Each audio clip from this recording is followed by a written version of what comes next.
Hello students, once again I welcome you on online class of Devi Mother International School.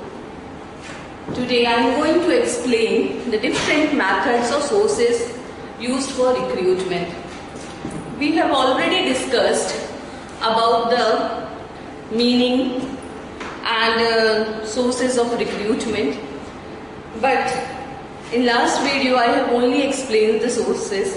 That is, we use internal source of recruitment or external source of recruitment to fill the vacant post. Last video में इतना ही हमने study किया था कि हमारे पास recruitment के दो methods हैं, एक इंटरनल सोर्स, दूसरा एक्सटर्नल सोर्स. अब इन इंटरनल और एक्सटर्नल में भी we have different type of methods to fill the vacant post. I am going to explain those methods. First of all, when we are talking about the internal source, what do you mean by internal source? Internal source में हम क्या करते हैं, अपने employees के existing employees को shift करते हैं one place to another. So we have two type of internal sources. First one is transfer and another one is promotion. हमारे पास दो इंटरनल सोर्सेस हैं, दो मेथड्स हैं. एक है हमारा ट्रांसफर, दूसरा है प्रमोशन. ट्रांसफर में हम एक एम्प्लॉयज को दूसरे पोजीशन पे शिफ्ट करते हैं. प्रमोशन में भी हम शिफ्ट कर रहे हैं, लेकिन there is a big difference between transfer and promotion.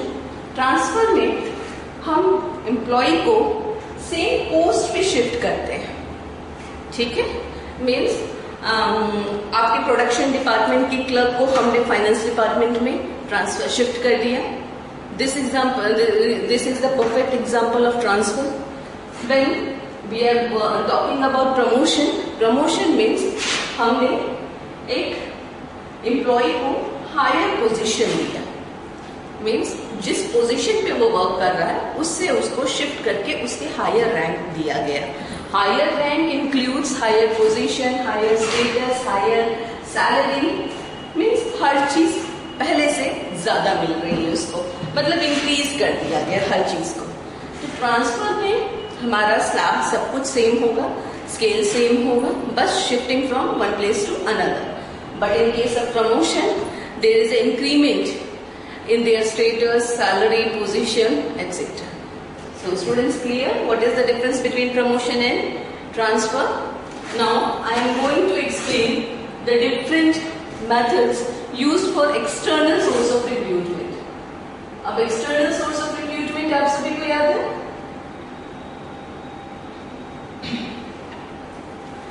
जिसमें रिक्रूटमेंट के लिए हम क्या करने जा रहे हैं, जो हमारे ऑर्गेनाइजेशन में वेकेंट पोस्ट है उसके लिए हम बाहर से लोगों को लेकर आएंगे, बाहर से उस वेकेंट प्लेस को फिल किया जाएगा.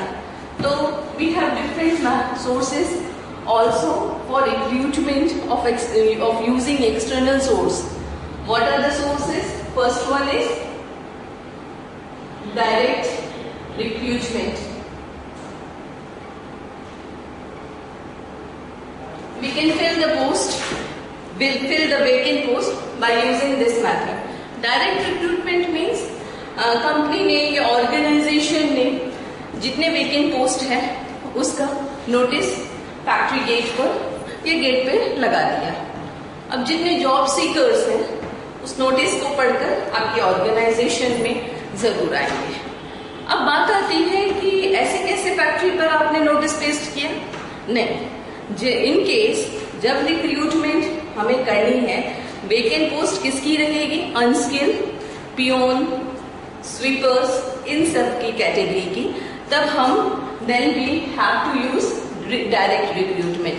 अ company is going to paste a notice on the factory gate और उसको देखकर जो भी जॉब सीकर्स हैं वो वहां पर अपने जॉब के लिए, उस वेकेंट पोस्ट की इंक्वायरी के लिए जरूर आएंगे. और उसके बाद if they are selected then jobs are offered to them. Next one is casual callers.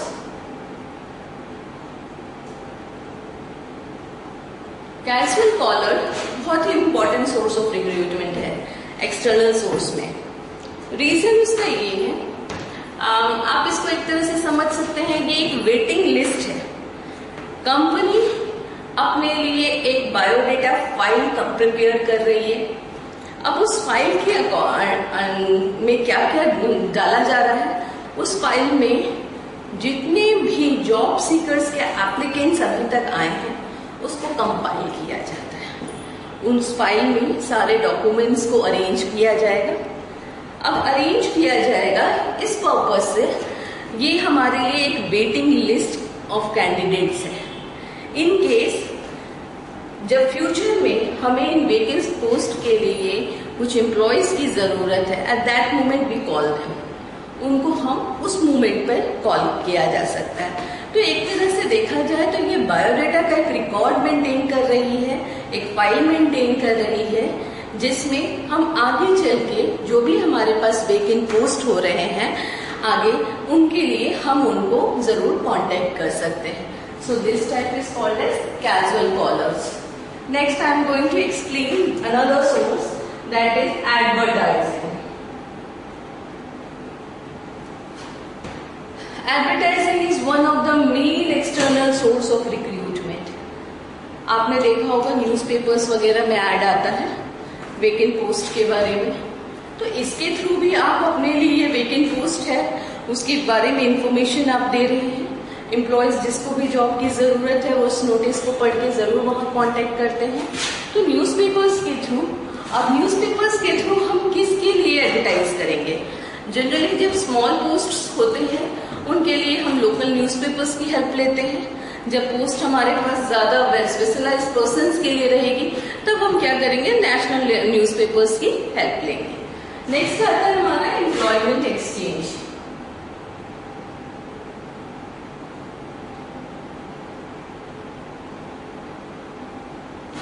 Employment exchange एक ऐसा ऑर्गेनाइजेशन है जो जॉब सीकर्स और कंपनीज के बीच में या ऑर्गेनाइजेशंस के बीच में एक कॉन्टेक्ट बनाता है। अब ये कॉन्टेक्ट कैसे बना सकते हैं? एम्प्लॉयमेंट एक्सचेंज में जॉब सीकर्स की सारे डिटेल्स, बायोडेटा, सारे डिटेल्स, क्वालिफिकेशंस सबमिटेड रहते हैं। जब कभी इन कंपनीज को रिक्वायरमेंट होती है एम्प्लॉयज की, वो डेटास वो आगे फॉरवर्ड करते हैं। तो एम्प्लॉयमेंट एक्सचेंज गवर्नमेंट का एक ऐसा ऑर्गेनाइजेशनल बॉडी है जो जॉब सीकर्स और कंपनीज के बीच में एक कॉन्टेक्ट स्टैब्लिश करने में, एक लिंक बना हुआ है जो स्टैब्लिश करने में हेल्प करता है। जो भी जॉब सीकर्स हैं अपने रिज्यूम्स, अपने डेटास को यहाँ पर सबमिट करते हैं। So when the company needs them, at that moment they contact to both the parties. Job seekers को भी इंफॉर्मेशन मिल जाएगी, प्लस जिन कंपनीज को वैसे क्वालिफाइड पर्सन्स की जरूरत है उनसे भी लिंक स्टैब्लिश किया जा सकता है। Similarly we have another type of external resource, that is placement agencies.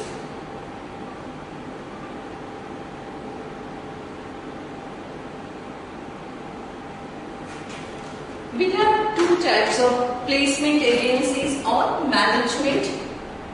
जब प्लेसमेंट एजेंसीज की बात करेंगे, आपने सुना है कि आजकल कॉलेजेस में जब एडमिशन्स होते हैं तो हम पूछते हैं नहीं कॉलेज से प्लेसमेंट है, व्हाट इज दैट, प्लेसमेंट क्या है? अब यहाँ पर कॉलेजेस, यूनिवर्सिटीज की बात जहां तक करें, प्लेसमेंट एजेंसीज हमारा डिफरेंट कंसेप्ट हो जाता है जिसमें हम प्लेसमेंट ढूंढते हैं, लेकिन ये प्लेसमेंट वो नहीं है जिसके बारे में हम समझने की कोशिश कर रहे हैं। प्लेसमेंट एजेंसीज और मैनेजमेंट कंसल्टेंट्स ऐसा ऑर्गेनाइजेशन है जिसमें जो वर्क करता है एम्प्लॉयमेंट एक्सचेंज के थ्रू। जैसे हमारा एम्प्लॉयमेंट एक्सचेंज वर्क करता है, सेम हमारा प्लेसमेंट एजेंसीज भी वर्क करती है। वो एजेंसीज का वर्क यही है कि जॉब सीकर्स और कंपनीज के बीच में एक लिंक बना के रखना। तो हम यहाँ पे एक क्वेश्चन राइज कर सकते हैं, तो क्या डिफरेंस है एम्प्लॉयमेंट एक्सचेंज और प्लेसमेंट एजेंसीज में? डिफरेंस ये है बच्चे, यहाँ पर आप गवर्नमेंट जॉब के लिए रजिस्टर्ड करते हैं खुद को और यहाँ पे प्राइवेट सेक्टर के लिए। प्लेसमेंट एजेंसीज और मैनेजमेंट कंसल्टेंसी की जब बात की जाती है तो यहाँ पर आप अपने को रजिस्टर्ड करते हैं, मीन्स अपने सारे डॉक्यूमेंट्स और डिटेल्स वहां पर सबमिट करते हैं इस इंटेंशन से कि जब कभी कोई कंपनी जो यहाँ लिस्टेड है वो आपको कांटेक्ट करना चाहेगी या आपको जो इन्फॉर्मेशन चाहिए कि यहाँ पर इस कंपनी में वेकेंट पोस्ट है उसके बारे में इंफॉर्मेशन आपको प्लेसमेंट एजेंसी से मिलेगा। तो ये एक जॉब सीकर और कंपनीज जो वेकेंट पोस्ट निकालने वाली है उनके बीच में एक लिंक बना रही है। अब डिफरेंस यहाँ पे एक और है, यहाँ आप गवर्नमेंट के लिए ट्राई कर रहे हैं, यहाँ प्राइवेट सेक्टर के लिए, लेकिन यहाँ पे प्लेसमेंट एजेंसीज का जो एक चार्ज फिक्स किया जाता है ये आपको ये सर्विस प्रोवाइड करती है, तो इसके लिए अच्छा खासा फी भी डिमांड करती है। इन केस कई केसेस में ऐसा होता है कि जो आपकी फर्स्ट मंथ की सैलरी है वो प्लेसमेंट एजेंसीज का फी बन जाता है। तो डिफर करता है सिचुएशन टू सिचुएशन, लेकिन प्लेसमेंट एजेंसीज का काम यही है कि आपको प्लेस करवाना कहीं पर आपको अपॉइंट करवाना। लेकिन ये प्लेसमेंट एजेंसीज हमारी एम्प्लॉयमेंट एक्सचेंज की तरह ही वर्क करती है। डिफरेंस आपको अब क्लियर है? ये गवर्नमेंट सेक्टर की जॉब्स के लिए आपको हेल्प कर रही है, ये आपको प्राइवेट प्लेसमेंट्स के लिए, प्राइवेट सेक्टर्स के लिए हेल्प करती है। अब मैंने एक अपना जब प्लेसमेंट एजेंसी स्टार्ट किया तो एक वर्ड आपको बोला, हम कॉलेजेस में एडमिशंस लेते हैं तो हम बोलते हैं कि प्लेसमेंट की क्या ऑप्शंस है। तो वो प्लेसमेंट जो मैं बता रही थी आपको वो था हमारा कैंपस सिलेक्शन। कैंपस सिलेक्शन से मतलब है कॉलेजेस यूनिवर्सिटीज में जो मेन लार्ज स्केल कंपनीज हैं वो उनके एम्प्लॉयज जो भी कोऑर्डिनेटर्स हैं वो विजिट करते हैं, वहाँ पे कुछ टेस्ट वगैरह कंडक्ट किए जाते हैं स्टूडेंट्स के। उन टेस्ट के रिजल्ट्स के बिहाफ पर उनको बेसिस बना के उन टेस्ट के रिजल्ट्स को आप अपने वेकेंट पोस्ट के लिए कैंडिडेट्स को सेलेक्ट करते हैं। तो ये है हमारा कैंपस सिलेक्शन। अब बात आती है कि कैंपस सिलेक्शन क्यों किया जाता है। रीजन उसके पीछे है कि उन कंपनीज को फ्रेश टैलेंट्स चाहिए। फ्रेश टैलेंट चाहिए क्यों? ताकि वो खुद को, अपनी कंपनी को जो एम्प्लॉयज लेकर आ रहे हैं उनकी तरफ ऐसा मोल्ड कर लिया जाए जिससे आप उसके जो भी एम्प्लॉयज उस ऑर्गेनाइजेशन में वर्क करने जा रहे हैं उसकी एफिशिएंसी इंक्रीज हो जाए। तो वो फ्रेश टैलेंट्स को इनवाइट करने के लिए ऐसी लार्ज कंपनीज कैंपस सिलेक्शंस की हेल्प लेती है ताकि नए नए एम्प्लॉयज को, फ्रेश टैलेंट को आप अपने पास लेकर आए और उनको अपने अकॉर्डिंग मोल्ड कर सके, ट्रेन कर सके। Next come to labour contractors.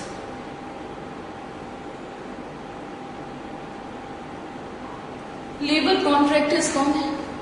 Labour contractors ये एक लिंक है between labours and different businessman. अब ये कैसे हो सकता है? आपने देखा होगा रूरल एरिया से जो भी लेबर फोर्स हम लेकर आते हैं थ्रू एक मीडिएटर लेकर आते हैं।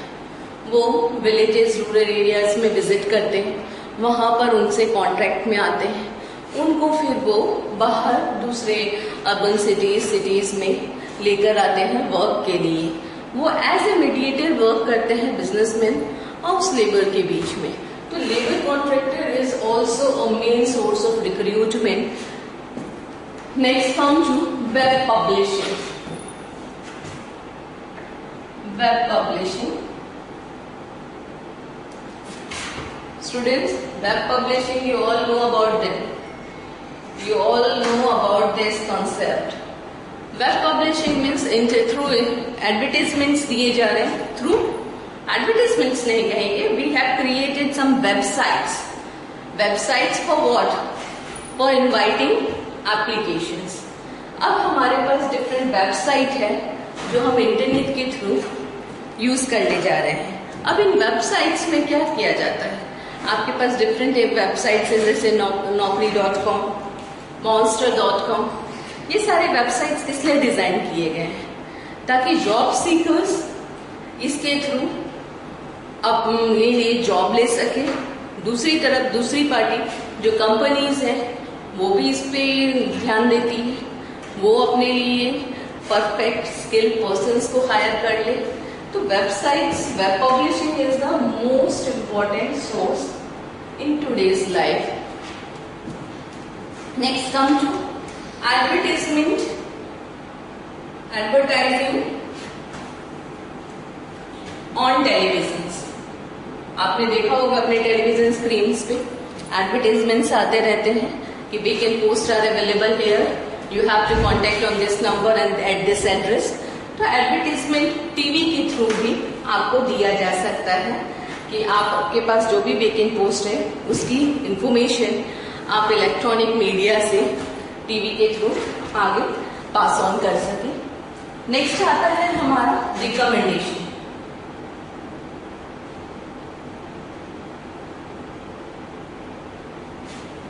Recommendation from whom? From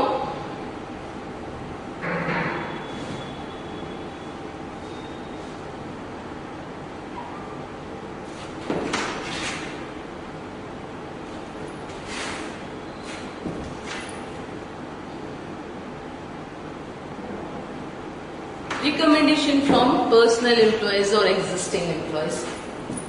अब recommendations कैसे हैं? कई ऑर्गेनाइजेशंस ये बिलीव करती है कि जो हमारे पास एम्प्लॉयज हैं, अब वो एम्प्लॉयज हमारे लिए बहुत ही एफिशिएंट हैं और उनका रेपुटेशन गुडविल ऑर्गेनाइजेशन के कंसर्न में आता है। उनकी थिंकिंग जो भी है वो हमेशा ऑर्गेनाइजेशन के प्रॉफिट के लिए वर्क कर रहे हैं। So at that moment if they are recommending anyone, अगर वो पर्सन आपकी ऑर्गेनाइजेशन के लिए किसी को रिकमेंड करने जा रहे हैं तो इसका मतलब वो भी वैसा ही होगा। इस इंटेंशन के साथ कंपनीज इसको यूज करती है, इस सोर्स को, दैट इज रिकमेंडेशन, कि आप किसी के रेफरेंस या रिकमेंडेशन पर किसी का नाम रिकमेंड कर रहे हैं कंपनी में कि इस वेकेंट पोस्ट को इसके थ्रू फिल किया जाए, क्योंकि कंपनी को उसके ऊपर इतना फेथ, इतना ट्रस्ट है कि जो एम्प्लॉयज को जिस इंडिविजुअल को वो सजेस्ट कर रहा है, they work for the organization, they work with full efficiency. So recommendation is also an important external source of recruitment. So students, today I have explained all the sources, whether it is internal and external. In internal source of recruitment we have two sources, transfer and promotion, and in external source of recruitment we have different sources such as direct recruitment, casual callers, placement agencies, employment exchange, labor contractors, advertisement on newspaper or television, web publishing, casual callers, they all are the external source of recruitment. So that's all for today. We will meet in another class. Okay, bye students.